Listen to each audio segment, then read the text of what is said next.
इस वीडियो में आज हम आपको बताएंगे चाणक्य नीति के वह 3 नियम, जिनका इस्तेमाल यह समझिए कि दुनिया में किसी को भी अपना दुश्मन नहीं मानना चाहिए और साथ ही साथ किसी को भी अपना दोस्त नहीं मानना चाहिए, क्योंकि दुनिया में जितने भी लोग होते हैं केवल और केवल अपने मतलब के लिए आपसे मिलते हैं और आपसे अलग हो जाते हैं, आपसे अच्छे संबंध रखते हैं या फिर आपको नुकसान पहुंचाते हैं। और ऐसा इसलिए होता है क्योंकि दुनिया के सारे रिश्ते नाते या तो लेन देन पर या फिर लेन देन की उम्मीद पर टिके होते हैं।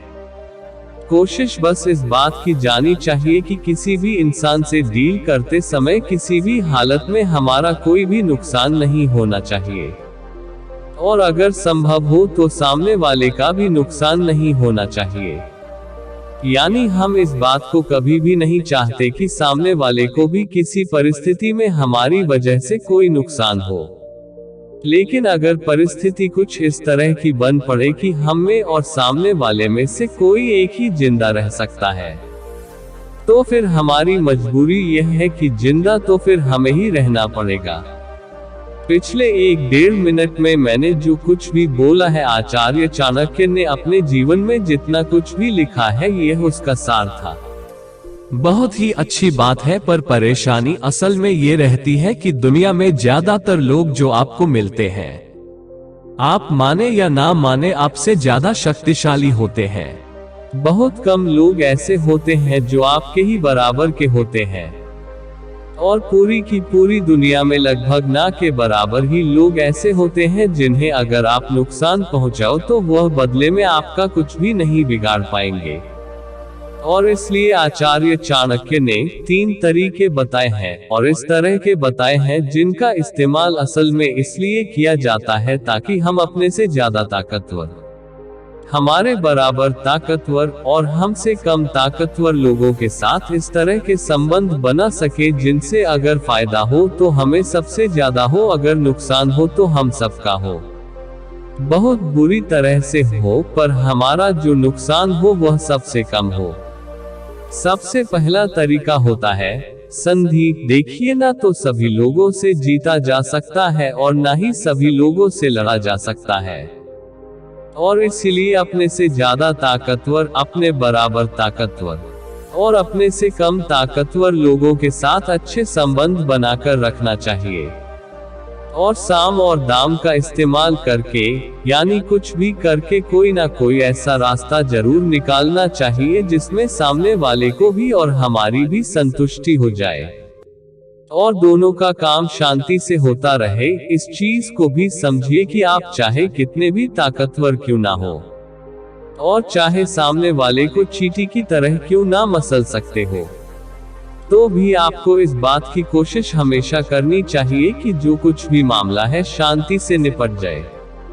इस चीज को जरा सा उदाहरण से समझकर भी देख लीजिए। देखिए, भगवान श्री कृष्ण कौरव के पास संधि प्रस्ताव लेकर गए थे, और इसकी सबसे बड़ी वजह ये थी कि एक तो उनके पास शकुनी और कणक जैसे भारी कूटनीतिज्ञ थे, दूसरी चीज ये थी कि दुर्योधन अपने समय का सर्वश्रेष्ठ गदाधर था, और तीसरी चीज ये थी कि उसकी तरफ से 5-5 अमर टाइप के लोग युद्ध करने वाले थे। एक हो गए भीष्म पितामह, जिन्हें इच्छा मृत्यु का वरदान है। दूसरे और तीसरे हो गए कृपाचार्य और अश्वत्थामा युद्ध विद्या में जिनका कोई साने नहीं है, और वो दोनों के दोनों अमर है। चौथे हो गए द्रोणाचार्य, जिनको वरदान है कि जब तक खुद अपनी इच्छा से शस्त्रों का त्याग नहीं कर देते तब तक ना तो उन्हें हराया जा सकता है ना ही मारा जा सकता है। और पांचवे और आखिरी हो गए महाराज कर्म, जिनके कवच की वजह से वह अभेद और अजय है। और पांडव की तरफ से इस लेवल का एक ही महारथी था, और वह थे महाराज अर्जुन। और सोने पर सुहागा ये कि कौरवों की सेना जो थी वह पांडवों की सेना से बहुत ज्यादा थी। दूसरी चीज होती है विग्रह। अगर 2 या 2 से ज्यादा लोग साथ में मिलकर काम करें और हमारे विरुद्ध काम करें, और आप अगर अकेले हैं तो आप पर भारी पड़ेंगे, और इनको नुकसान पहुंचाने के लिए असल में ये किया जाता है कि उन लोगों में आपस में फूट पैदा कर दी जाती है, या फिर हमारा दुश्मन जो है जिस चीज के दम पर उछल रहा होता है उस चीज को हटा दिया जाता है। इस चीज को जरा सा उदाहरण से समझकर भी देख लीजिए। देखिए, दुर्योधन की सबसे बड़ी शक्ति महाराज कर्ण थे, और महाराज कर्ण की सबसे बड़ी शक्ति उनका कवच था। युद्ध को जीतने के लिए महाराज कर्ण को रास्ते से हटाना बहुत जरूरी था, और इसके लिए सबसे पहले लगाई गई साम नीति कि तुम महारानी कुंती के पुत्र हो, पांडव तुम्हारे भाई हैं, युद्ध मत करो।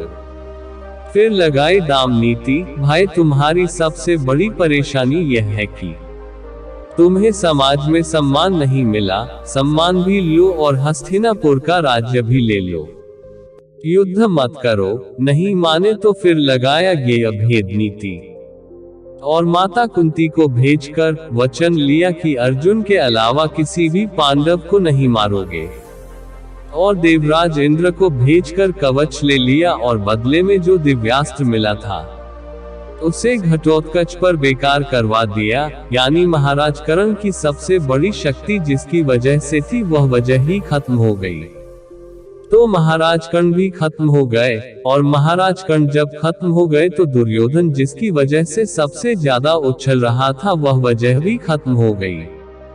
अब देखिए, सबसे पहली चीज तो आप यह समझिए कि ना तो कोई किसी का दोस्त होता है और ना ही कोई किसी का दुश्मन होता है।